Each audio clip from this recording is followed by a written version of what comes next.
Now, let me begin with a clarification. The very word state, as it is the subject of our discussion, is nowadays in most of the North Indian languages, including Hindi and also my mother tongue, Bangla, it is called Rashtra in modern times. And this is often equated with the nation state.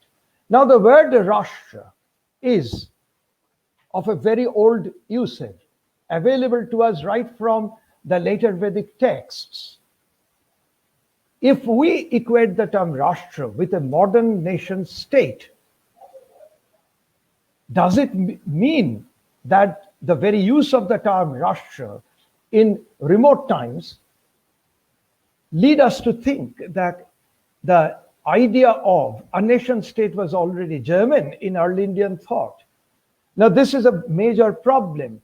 The use of certain words in Sanskrit language also change like many other things of ancient times.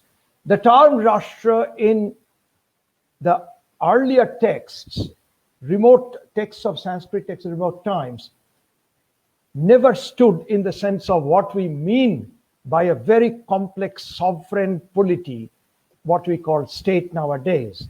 The term Rashtra in ancient Sanskrit treatises stands for a territory. It is equivalent to the term populated territory, Janapada.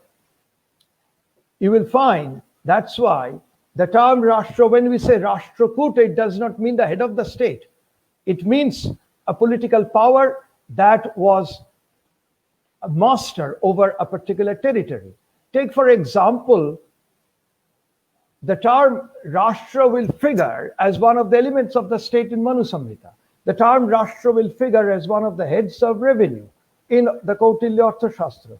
Obviously, it cannot be the same as what we mean by a nation state or a modern sovereign state of our times.